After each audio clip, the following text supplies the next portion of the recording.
Hi, I'm Adrian Haverstadt, Director of Criminal Justice at Berkeley College. Welcome again to my YouTube channel, the Justice Center at Dr. Halvey.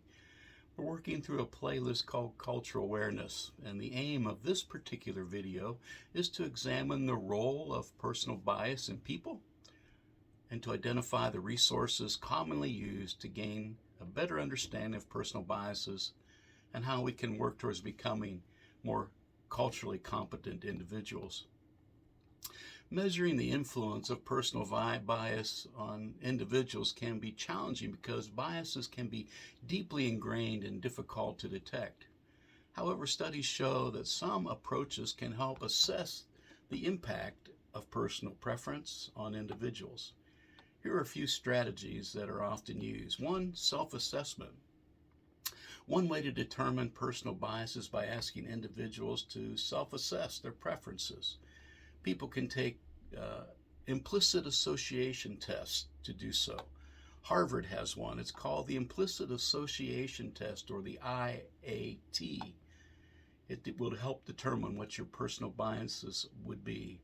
This method provides insights into the individual's conscious and unconscious biases. There's observational studies. Another approach is to conduct observational studies that track people's actions and decision-making processes in different scenarios. These studies can help identify patterns and biases that people often exhibit. Then there's surveys. Such evaluations assess an individual's beliefs, attitudes, and values.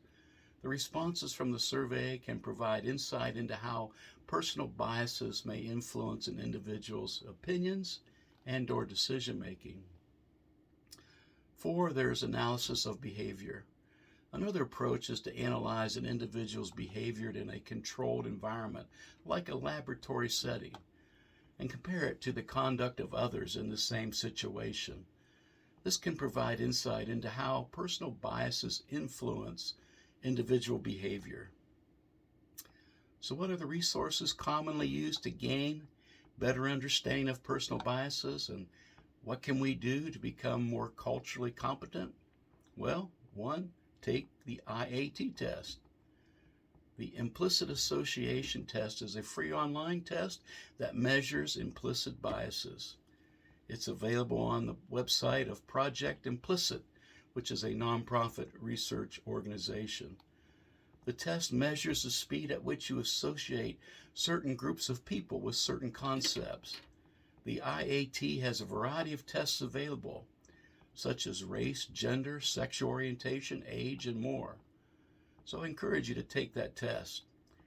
Remember, the IAT only uses machine-learned algorithms to measure, analyze, and calculate the results. The accuracy of such testing depends on several factors.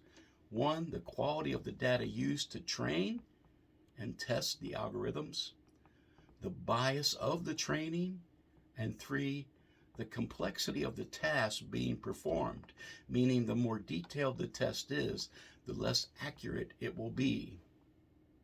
2, take a cultural competency assessment. Cultural competence is understanding, appreciating, and interacting effectively with people from different cultures.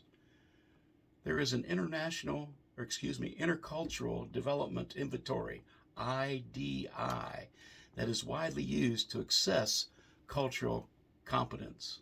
Again, that is IDI, Intercultural Development Inventory. The IDI is a 50-item questionnaire that measures a person's ability to understand and appreciate cultural differences. It is commonly used in academic and workplace settings. Unlike the IAT that we just mentioned, the IDI does not use machine-learned algorithms.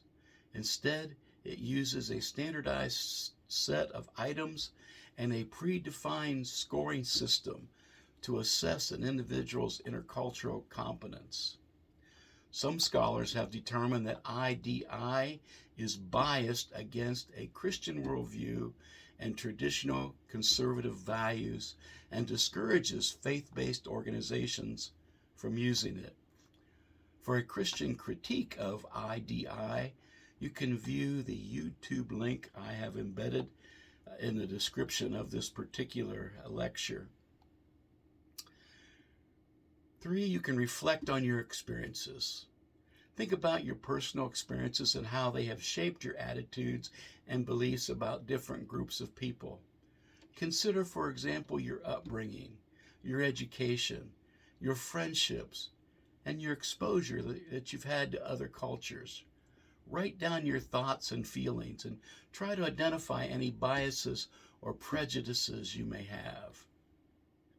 4, seek feedback. Ask people you trust for feedback on your attitudes and behaviors. Choose people who are from different backgrounds and cultures than you and ask them to share their honest opinions about how you interact with people from other groups. And 5th, educate yourself. Read books, watch documentaries, take cultural awareness courses, or get a criminal justice degree from Berkeley College. There it is, a word from our sponsor. Yes, you can take cultural awareness courses and you can study this further in criminal justice programs. And you can also attend events and conferences that focus on diversity and inclusion.